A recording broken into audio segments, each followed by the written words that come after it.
Hello everyone and welcome back to the Premiership Quarter. Today I'm going to be discussing the three-team trade between West Coast, Carlton and Richmond. So obviously West Coast traded away pick 3, Carlton with their pick 12, and as long as we're getting pick 14, use that to get pick 3 from West Coast, and Richmond came in to trade away Liam Baker to get in pick 14, I believe it was. Now, I haven't made a video since the week of first week of finals. I've been a bit busy, really rushed my last video, put a fair bit of effort into it in a couple of days, and just sort of got cogged out and really tired. So that's why I haven't seen me, but I do want to start making videos again. Before we get into the video, if you wouldn't mind leaving a like and subscribing to my channel, it will really help grow, and I'd really appreciate the support. But with that being said, let's get straight into the video.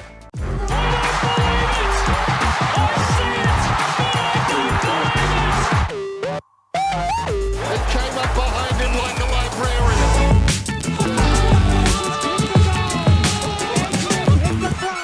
Jesus! Just quickly, what I'm going to go and do is run through every trade we've seen so far. I'm not going to go through the free agencies. I'm going to do that in a separate video. I'll also do some recaps towards the end, but from what we've seen, Alex Neil-Bullen got traded to Adelaide for the second round pick, currently 28. That was originally Adelaide's, the McAdam deal, I believe it was. So Melbourne and Adelaide have basically just traded McAdam for Neil-Bullen. I don't mind it for Adelaide. I think getting him an experienced, premiership proven player is certainly a good boost. He's someone who can fill in as another small forward instead of having to play a Lockie Murphy, as I think he's a fair bit better. He's able to also play midfield when needed and can do a role. I think it's good value as well for Melbourne, where they can get pick 28 and they now have a really strong hand. Darling moved to North Melbourne. I think that's a good move for him. Bit of revival for his career. Just maybe needed that extra experience around him as well to help boost. If he can get a bit more options up forward next to him with Larkey and someone else, that'll really help, as I think Coleman's best down back, and that'll only boost. West Coast can get a fourth round pick, so basically nothing, which is fair enough. That's a free agency move. This is the first trade we actually got between picks, which was Brisbane trading away pick 20 to Richmond for 32, 42, 43 and 45. I think this is a really good deal from Brisbane, as they get 4 picks that will really help them for Marshall and Ashcroft in terms of bids when the draft comes around. And for Richmond, it's another late first round pick that they can use to get a really strong boost to help propel their rebuild. For Brisbane, again, another trade. They traded 34 and 66. That's what they got in return for 73 and a future second. So basically trading a late second for a late second and 34 in the future, and a fourth round pick for a fourth round pick, getting more points for this draft at 34 and 66.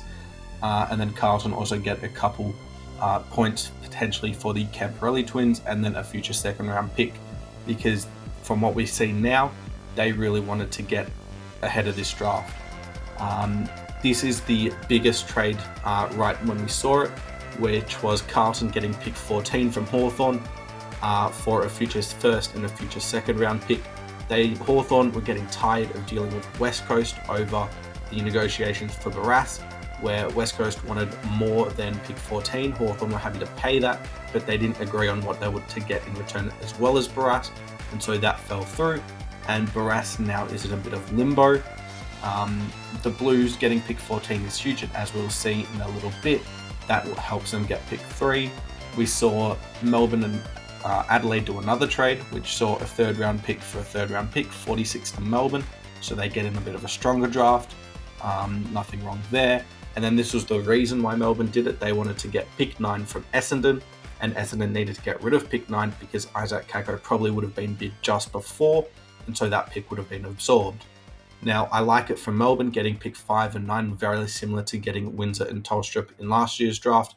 I think it's good. It gets a little bit of youth, and in a really strong draft, it's a good idea.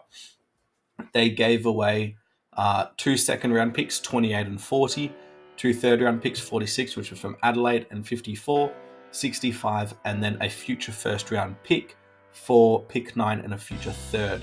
So basically a future first round pick from Melbourne, which they're hoping will probably be around that 14 to 15. So where they're pushing for top 4. And then for 2 second round picks, a third and a fourth. I think it's a bit of overs, but in a stronger draft, you always pay overs. And then is the big trade that we get to now, which was Carlton giving up Matt Owies, 12 and 14 and a fourth rounder in 73 to get back 3 and 63 and 68. Those last two will be used for the Camporelli twins as bids. And I think it's a good deal to be able to get pick 3. Richmond get 14 for Liam Baker, which technically is a bit overs, and in a strong draft it's not great, but I think getting that for Richmond is good, and they can now use that as another first round pick. I think they're getting a lot. They'll get picked 6 and apparently 23 as well for Ioli, which should get done before the deadline, and I think they can potentially trade that for a future first round pick, because some teams will want to get into this draft and it might be just a bit too much for Richmond. And then West Coast get Baker, Owies, a first round pick at 12 and 73 for pick 3, 63 and 68. I've seen a lot of hate towards West Coast. I've even seen a forum where they're going to protest on one of the trainings, which is just a huge step. And I think it's way too far. I don't mind the deal from West Coast point of view. If you're looking at it as this draft is fantastic, which it is, then it's not ideal, but you're trading away pick 3 when there is no talent at the top end, which is WA born. It's all Melbourne or a couple of South Australian boys, and there's nothing else for them. Lee Lombard obviously is a Gold Coast boy who's going to be going up there, but I think he's actually based in Melbourne. But there's no real draw for them to stay at the top. They obviously went with Harley Reid, but when you consider that pick 1 will probably be Ashcroft bid on, that moves them back to 4th. You've got Lombard in that area, potentially Kako if he rises. So that's almost putting them at 4-5. And that's a big step back, and there's still no talent there from WA. So I understand why they wanted to get rid of it. And I think that getting 12 is still fine. They can take someone from WA, because it's going to take a lot to keep Harley Reid in WA, and ensuring that they get a good culture around him is really important. So getting Baker in, I think, is fantastic. Premiership experience, similar to Neil Bullen, where he plays that sort of half forward, midfield, potentially even half back role if you really need it. And I think he's a perfect fit. He'll play along Elijah Hewitt, Jack Graham, Reid, probably a bit of Yo and Kelly as well in the midfield at times. But I really like him up forward. I think he'll be a really good experience there alongside Jamie Cripps, who's probably entering his last year. They get pick 12, as I mentioned.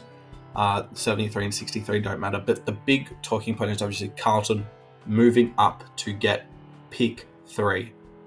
I understand why they want to get up in this draft, as it is a very good draft. However, they actually gave up a lot more than what people thought. So they had pick 12. That was their original pick. They gave up a future first and a future second round pick to get in Hawthorn's pick 14. So at the moment, they've got pick 12 and pick 14, which was a first and a future first and a future second. And then they're trading away Matt Owies and a future 4th round pick. So they're trading away their best small forward, 2 first round picks and a second round pick for pick 3. I think that Carlton are actually paying overs, and I understand it's a really important pick, but they haven't been great in recent years at drafting high end. Think of all the players that they've had and they haven't hit. You've got Paddy Dow, nowhere near the superstar. Loki O'Brien, nowhere near the superstar. There's so many picks that Carlton have flanked on. And so they're actually taking a huge risk to take away 2 banks that they can use at 12 and 14, where the pressure isn't as high, that they then use on pick 3. I think it's a very risky deal for Carlton, and I'm not a huge fan of it. So to get rid of your small forward as well, trusting on Fogarty, Motlop, Durden, I think is really, really difficult, and something that I'm not a huge fan of. So for Carlton, I think it's a very risky deal, and they might need to think a couple times on it, because it's a very risky deal. And then we've got Brisbane trading pick 27, receiving pick 27 for 32 and 45. So 32, I believe, was one they got from Richmond, and I'm just double checking now. It was 45 there as well. Yes, it was. So they essentially get so they trade pick 20 for 27, 42, and 43, which is probably about fair as well. They get a bit of a higher end boot. Maybe they actually use 27 in the draft. Who knows? We'll wait and see on how the things get absorbed and where that ends up leading them. But I think from what we actually wanted in the draft period, where there were so many players who potentially moved, there hasn't been as much movement as some of us expected. Obviously, in the last 24 hours, there have been some moves with the Carlton Hawthorn and now Carlton West Coast Richmond trades, but it's now heating up, and I'm really excited for the last 24 hours. It ends Wednesday at 7, and I might be able to get a video out Wednesday night after everything's finished, going through every other trade. And I think it could be a very interesting. We've still got the Bolton deal to go through, still got the Bailey Smith deal, still got the Jack McRae deal. There's been a lot of interest in a lot of other players as well, and I think it could be really exciting, and depending on each team gets, could shape every team's future. And I think that's a very interesting and very important aspect of the trade period. As I mentioned, what I'll do is I will make another video regarding the free agency moves. I'll probably do that on the Thursday. I've still got uni, so I'm just working around that in terms of time. Maybe I'll record that Wednesday night after every deal has gone through for the trades, and then do another trade recap on Friday. That's the plan at the moment. Things might change depending on how much we see or how little we see. But I really appreciate you guys sticking around. I'm glad we've seen some trades finally happen. If you wouldn't mind hitting the like button and subscribing to my channel, as I mentioned at the start of the video, really help grow my channel, and it'd really help boost the video in the YouTube algorithm. But with that being said, I really appreciate you guys sticking around and watching, and I'll see you all next time.